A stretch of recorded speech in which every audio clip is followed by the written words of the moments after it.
ప్రపంచ దేశాలలో ఉన్నటువంటి క్రైస్తవ విశ్వాసులందరికీ, మాతో పాటు ప్రయాణం చేస్తున్నటువంటి కృపామయ టీవీ వీక్షకులందరికీ క్రీస్తువారి పేరిట శుభాలు, వందనాలు తెలియజేస్తా ఉన్నాను. సమూయేలు మొదటి గ్రంథము 7వ అధ్యాయంలో 10వ వచనం నుండి 13వ వచనం వరకు ఉన్నటువంటి సందర్భాన్ని మీకు వివరిస్తాను. ఇందులో ఎబెనెజరు అనేటువంటి ఒక వ్యక్తి ఉంటాడు. అతని గురించి కొంచెం మాట్లాడుకుందాం.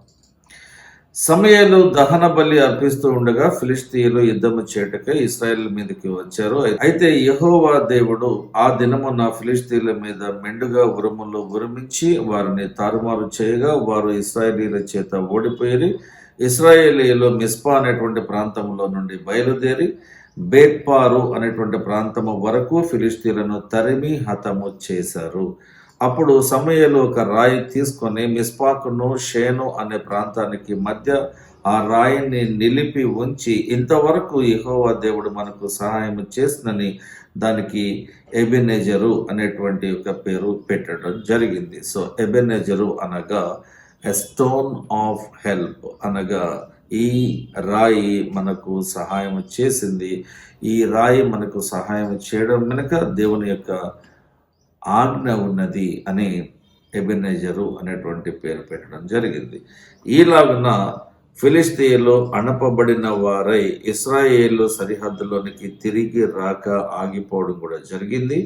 సమూయేలు ఉండిన దినములన్నిటినూ యెహోవా దేవుని యొక్క హస్తము ఫిలిష్తీయులకు విరోధముగా ఉండెను. దేవుడు యెహోషువకు ప్రతి యుద్ధములో తోడుగా ఉన్నమాట వాస్తవం. అలాగే సమూయేలు చేసినటువంటి యుద్ధంలో కూడా దేవుడు తన ఆశీర్వాదాన్ని ఎలాగైతే యెహోషువకు ఇచ్చినాడో, అంతకుముందు న్యాయాధిపతులకు ఎలాగైతే ఇచ్చినాడో, అదేవిధంగా సమూయేలుకు కూడా తన జీవితాంతము తోడుగా ఉండిన పరిస్థితి మనకి ఇక్కడ ఉన్నదని అనిపిస్తూ ఉన్నది. అయితే ప్రతి యుద్ధంలో గెలిపించేది దేవుడే, కానీ గెలిచేది మాత్రము మనమే. సమూయేలు ఒక నమ్మకమైన సేవ చేయడం జరిగింది. దేవునికి ఒక నమ్మకస్తుడిగా, ఒక మంచి న్యాయాధిపతిగా, ఒక మంచి ప్రవక్తగా, ఒక నమ్మిన బంటుగా దేవునికి సమూయేలు సేవ చేయడం జరిగింది, పరిచర్య చేయడం జరిగింది.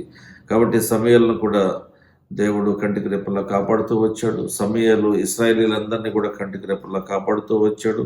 ఎబెనెజరు అనేటువంటి పేరుతో దేవునికి సమూయేలు కృతజ్ఞతాస్తుతులు చెల్లించడం జరిగింది. దేవుని చేత పొందినటువంటి మేలులకు ప్రతి ఒక్క విశ్వాసురాలు ఆయనకు కృతజ్ఞతాస్తుతులు చెల్లించవలసిందే. మనం ఎన్నో మేలులు పొందుకుంటూ ఉంటాం. మన రోగం తగ్గిపోతుంది, మన అప్పులు తీరిపోతాయి, మన ఆర్థిక ఇబ్బందులు తగ్గిపోతూ ఉంటాయి, మన ఆయుష్కాలం పెరుగుతూ ఉంటుంది.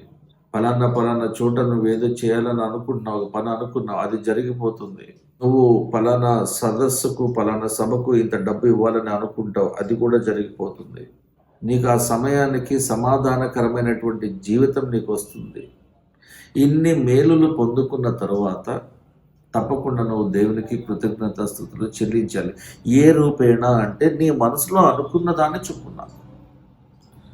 గాడ్ లవ్స్ ఎ చేర్ఫుల్ గివర్ అన్నప్పుడు దేవుడు సంతోషముగా ఇచ్చేవాడని ప్రేమిస్తాడు అన్నాడు. అది కానుకల విషయంలో అయినా, కృతజ్ఞతాస్తుతుల విషయంలో అయినా, నువ్వు ఆరాధించే విషయంలో అయినా, ఆయనను స్తుతించే విషయమైనా, సన్నతించే విషయమైనా, ఆయనకు గౌరవం ఇచ్చే విషయంలో అయినా, ఆయనకు నువ్వు ఫస్ట్ ప్రయారిటీ ఇచ్చి నిలబెట్టుకునే విషయంలో అయినా సరే దేవుడు నీకు పూర్తి స్వేచ్ఛను ఇవ్వడం జరిగింది. ఆదాముకు అవ్వకు దేవుడు మొదటిగా స్వేచ్ఛను ఇవ్వడం జరిగింది. అయితే ఆ స్వేచ్ఛని వారు దుర్వినియోగం చేసుకునేలా సాతాను వారిని ప్రేరేపించి వారిని మోసం చేశాడు. కాబట్టి పౌలు గారు అంటాడు కదా ఒకనొక సందర్భంలో, సాతాను యొక్క తంత్ర మంత్రములను మనము ఎరుగని వారము కాము అంటాడు.